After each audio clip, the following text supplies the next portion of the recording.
নমস্কার বন্ধুরা, দীপাস কিচেনে আপনাদের সবাইকে স্বাগত। আজকে আমি সজনে পাতা ভাজা করব।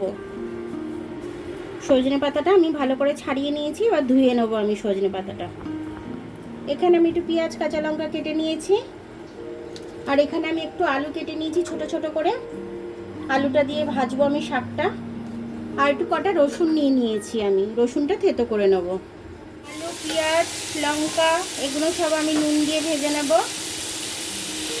যাতে এখানে নরম হয়ে যায়।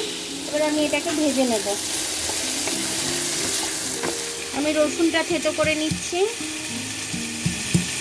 এই রসুনটা আমি দিয়ে দেবো। এবার এগুলো দিয়ে আমি খুব ভালো করে ভেজে নেব, তারপরে শাকটা পরে দেব। রসুন আর পেঁয়াজের একটা খুব সুন্দর গন্ধ বেরোচ্ছে। এবার আমি এটার মধ্যে একটু হলুদ দিয়ে দেবো। আলুগুলো আমার ভাজতে ভাজতে সেদ্ধ হয়ে গেছে, আর খুব সুন্দর একটা গন্ধও বেরোচ্ছে। এবার আমি শাকগুলো দিয়ে দেবো এটার মধ্যে।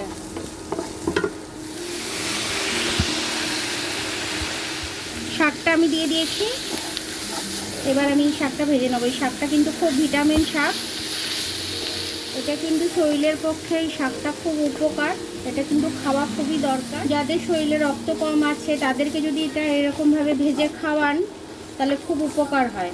তারপরে এই পাতাটা যদি আপনারা শুকনো করে রেখে বেটে গুঁড়ো করে রেখে দেন, রোজ সকালবেলা একটু উষ্ণ গরম জলে যদি একটু গুলে দেন, সেটাতেও কিন্তু খুব উপকার। এইভাবে শাকটা আমার ভাজা হয়ে গেছে।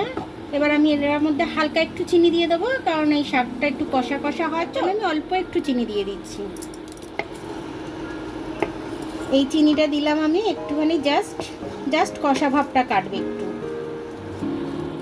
এবার আমি এটাকে ভালোভাবে ভেজে নেবো, ভেজে নিয়ে নামিয়ে নেব। এইভাবে ভাজাটা আমার হয়ে গেল শাকটা। আপনারাও ঠিক এইভাবেই ভাজবেন, ভেজে গরম গরম ভাত দিয়ে খাবেন, ভালো লাগবে খেতে। আমি এবার এটাকে নামিয়ে নিচ্ছি। দেখুন আমার সজনে শাকটা ভাজা হয়ে গেছে, খুব সুন্দর হয়েছে। এটা দিয়ে ভাত খাওয়া হয়ে যাবে, খুব ভালো লাগবে খেতে। এটা খুব স্বাস্থ্যকর খাবার। এরকমভাবে শাকটা ভেজে দেবেন, বাচ্চা থেকে বড় সবাই খেয়ে নেবে। আমার ভিডিওটা দেখার জন্য অনেক অনেক ধন্যবাদ। আমার ভিডিওটা যদি আপনাদের পছন্দ হয় তাহলে লাইক, সাবস্ক্রাইব, বেল আইকনটা একটু টিপে দেবেন। আর যদি ফেসবুক থেকে দেখেন তাহলে লাইক আর ফলোটা একটু করে দেবেন।